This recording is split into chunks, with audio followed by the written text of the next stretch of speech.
Oh, look at this. Look at the socks. It's a nice. See, you look at him, you're like, oh, what a normal, nice young man. Then you look at the socks, you're like, oh, he's got a dirty side. Should I hide the sock? Oh no, please okay. show off more of that sock.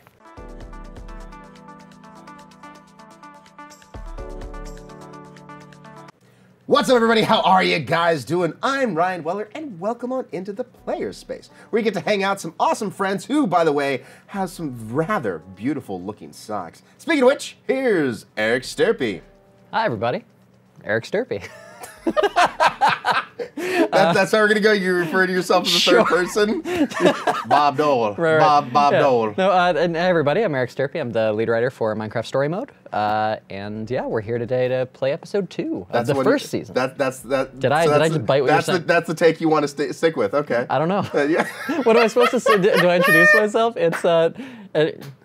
Hi, my name is Eric Stirpe. I'm the lead writer on Minecraft Story Mode. I started at Telltale actually on the cinematic team, where I worked on titles like The Wolf Among Us and Walking Dead Season 2. I've been a writer on The Walking Dead Season 2, Tales from Borderlands, Minecraft Story Mode, Batman, and Minecraft Story Mode Season 2. I'm excited to... Few things, huh? Couple things. It stacks up after a while, which is crazy. All right, perfect. All right, so can you explain a little bit briefly of what you did on Minecraft Story Mode Episode 2? Yeah, so we're going back to Minecraft Story Mode Season 1, Episode 2. I was the lead writer for this one, and yeah, it was... it's crazy going all the way back to this one, being halfway through Season 2 now. Yeah, and how far back are we going back? Let's see, so this would have been, I think this one came out November or either October or November of 2015. I think October. So almost about 2 years. Yes, we're going back. Just about 2 years ago. So about 2 years, he's going to be accessing all that old information. Going all the way back. Bringing it to the front. All right, back cool. to when Ruben was alive. Oh, God, you're going to make me start crying, man. You're going to, don't bring that up, or else I'll start raging. I'm here for you. Okay. All right, fine. Do get, a lot of things from our fans, when it came to killing off certain characters and everything else. And this was, I think, by far one of the hardest ones, not just for our fans, but for ourselves as well. I think it was one of those things where it's like everyone predicted at the front, like, they're gonna kill the pig. They're gonna kill the pig. Because Clementine would, like just everything with Lee was still so fresh in people's minds. Yeah, and so like I think people were like, oh my God, they're gonna kill the pig. They're gonna kill that pig. And even internally, I think we were like, there's no way we're gonna kill the pig, right? Yeah, we're not gonna kill the pig. No, we're not gonna kill the pig. And finally episode 4 comes around and we're like, oh no, we're killing the pig. oh no, the pig's dead. And then sure enough, the fans are like, well, he's dead. Is he coming back? We're like, no, but I think we were all really sad too because there was like a pass on Minecraft where it was called the Ruben Pass, where it was like the last. It would always be like the last couple weeks before it came out. The cinematic team's job was just to go through and add Ruben doing cute things into shots, and so suddenly then for after episode 4 when we didn't need the Ruben Pass anymore and it was just heartbreaking, it was like, well, I guess we can remove the Ruben Pass from the calendar. It's like, oh no. Anywho, all right, start episode 2, assembly required. Let's get into it here, Eric. All right, time. So a little background also with Eric is Eric actually used to be part of our cinematic artist department. It's true. Chore department, as you guys have come to know it as well as. What made you want to go over to writing design? Originally applied at Telltale as a writer. Yeah. But at the time they were looking for people who had video game writing experience, and I'd only written for kind of cartoons, animated movies, and things like that. And but I had a background doing animation, and so I asked, well, is there a team that I could shadow for a couple months to learn about how video games are made? And so they said, well, we need people in our cinematic department right now. So I can come in there for like 6 months, work and then reapply as a writer again. Yeah. And so they were really nice, and they let me do that. And I worked I worked on the cinematic team for I was on Wolf Among Us, Walking Dead Season 2, and then the early days of Tales from the Borderlands. Yeah. And then it was during Walking Dead Season 2 that I reapplied, and they needed someone to help finish writing Walking Dead Season 2 Episode 4. Yeah. So I jumped in to help do that, and from there I went to writing full-time on Borderlands, and then to Minecraft after that. So I mean, that's kind of awesome too, because the cinematic art department here at Telltale is very, not only unique to Telltale, but it's what kind of brings our games all together. And so I think it was kind of even a boon to you to be able to go through that. Yeah, no, having worked in that department was such a huge help because I really did learn all the ins and outs of how our games are made. And I'm incredibly grateful for that time. So here we are. We're heading to Redstonia. Yep. To recruit Eligard. So let's talk about something briefly. Now, when this episode came out, a lot of people were talking about how short the episode was. That was definitely thing in the reviews and everything else. Yeah, so one of the unique things about this episode is the first like 20 to 30 minutes is completely different depending on whether you chose to go to Redstonia or Boomtown at the end of episode 1 to recruit either Eligard or Magnus respectively. I think you have to dodge a ghast here. Oh. That's what I get for looking at my guest.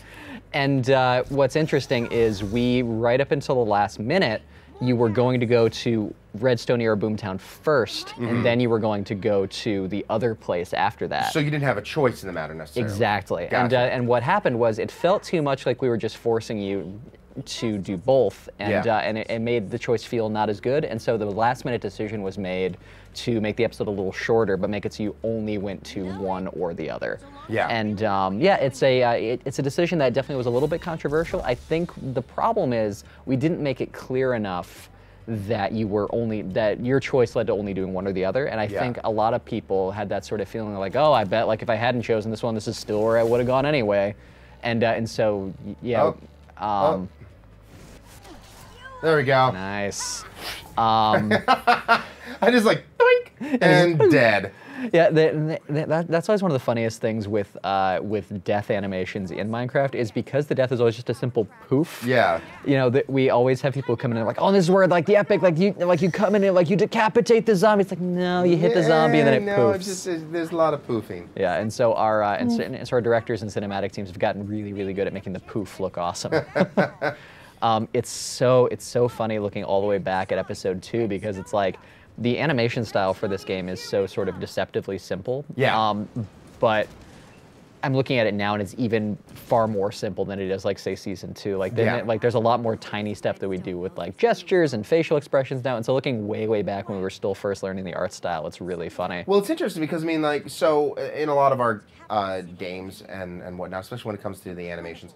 When people are walking, we have them stick their feet, you know, and there is no sliding whatsoever. But in Minecraft, they slide. Yeah, you look at how the animation works in actual Minecraft, and like their feet are sliding all over the place. And so it is interesting. So it is kind of interesting to look at the different ways that we take our style of doing things compared to the original game and try to mesh those two things together.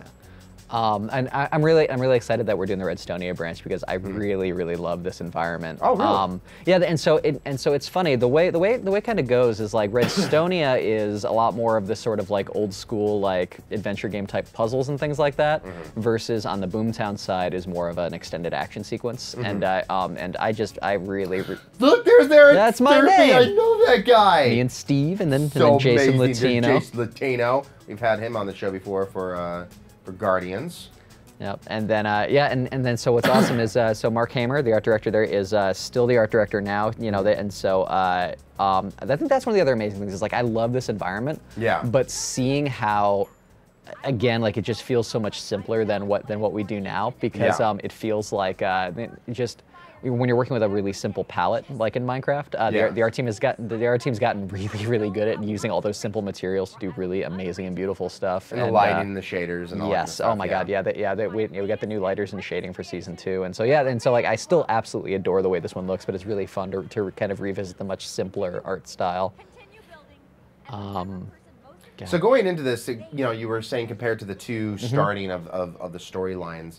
And everything else. So you would say this is more you said the other one was kind of a bit more chaotic and Boomtown and whatnot, and this is a little bit more on the this is a little bit more on the solving puzzles side, and we wanted to really emphasize that it's like this side is like Eligard, the engineer, the other side is Magnus, kind of master of mayhem. Gotcha. And we wanted that to sort of be reflected in that. And so what's funny is this sequence that we're about to go into, Redstonia, went through a lot of different changes. When it first started, this was going to be Redstone University, and it was a lot of people that were here sort of trying to learn how to make Redstone gadgets and machines and things like that.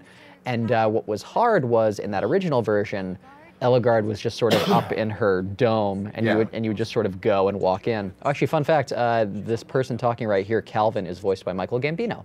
Oh, really? Then this. I did not even know that. Yeah, so Michael Gambino, one of our cinematic artists, and that it is him voicing this right now. That is hilarious. And what was funny was we had it was Michael was playing was the scratch version of this character, and we were trying to recast someone else as this character, but everyone just loved Michael's voice so much that in the end we were just like, well, let's just leave it with Michael.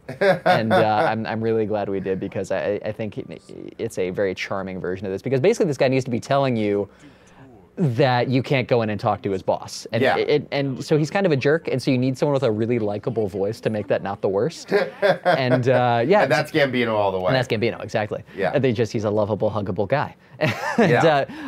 So this whole sequence, what it became was it started as like, oh, you go and there's all these people making machines, and you have to go talk to Eligard. Yeah. And there was literally no obstacle at first, and like all this stuff was there just sort of as optional to look at.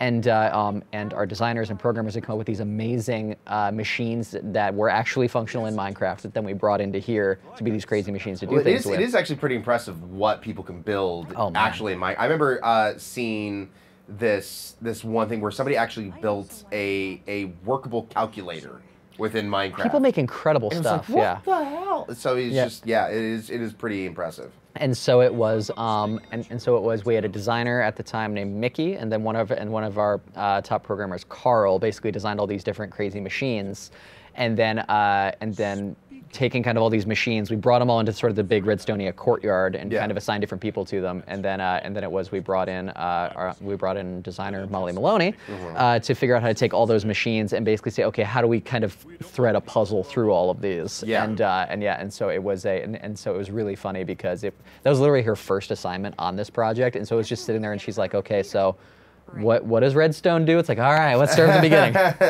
and so it's so funny, because we have all these really interesting, strange characters Ruben here. And there's Ruben just hanging out with the pigs. The Ruben Pass.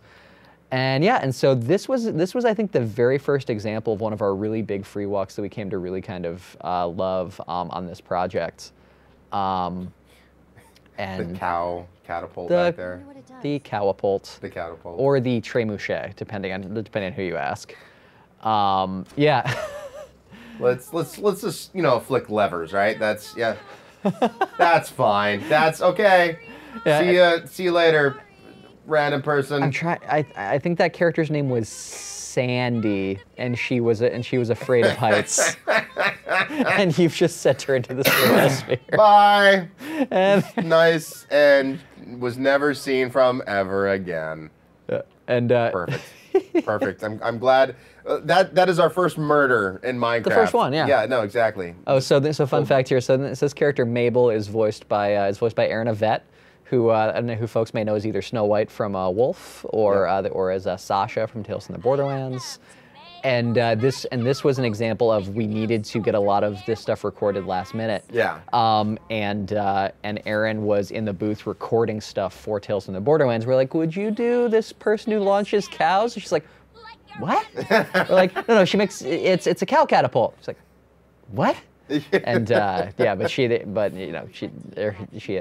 she's a professional, and so she really helped us out of a pinch. She's a professional. She definitely. So she got in that booth. She talked about her cowapult. And that's her top thing on IMDb. It's Minecraft story mode cowapult lady. Yeah, exactly. That's the one she talks about to everybody. She's like, I'm so proud that I played this character. It's so funny. So this character's backstory, because all these characters had way more elaborate backstories than we were ever able to get into, and so she's actually from Boomtown.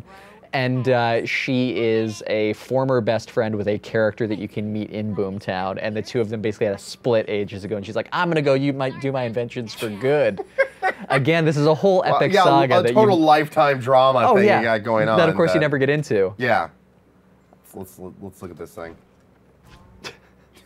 And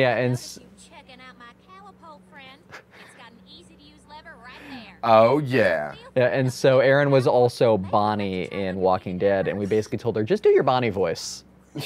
Now, I don't... Oh, yeah, so if you hit sure, you'll launch Ruben into the cowapult here. Well, gee, I wonder what I'm going to do. Ruben, be cute. Have fun. Super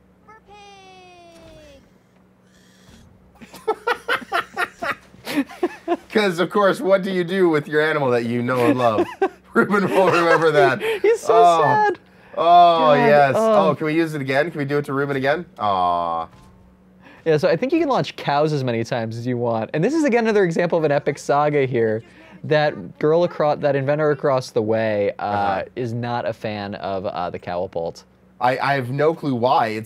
Like, this is going to solve world hunger. Exactly. Like, Exactly. not to eat the cows. Well, I mean, maybe. What if, like, a cow is needed over, like, on this state? You can just catapult them? Yeah, no, it's perfect. Exactly. Yeah, then you can help fill the cow crisis. Exactly. Because, I mean, you know, here in America, we need more cows. So. Exactly. Yes. Now, here's a weird thing. So this guy is named Old Man. He is an old man.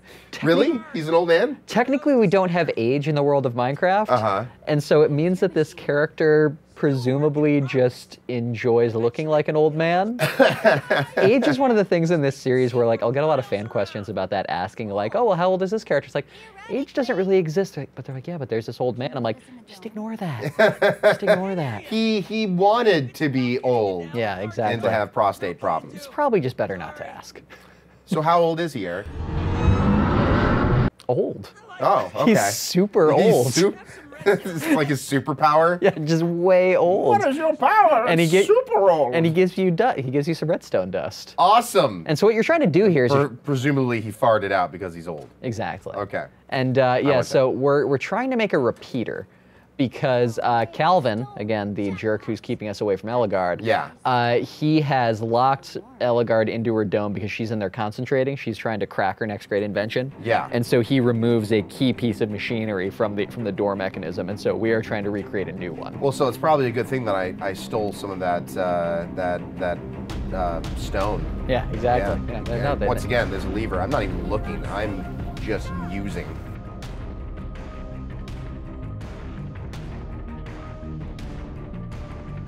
One of these, I think, is important. You know, one of those.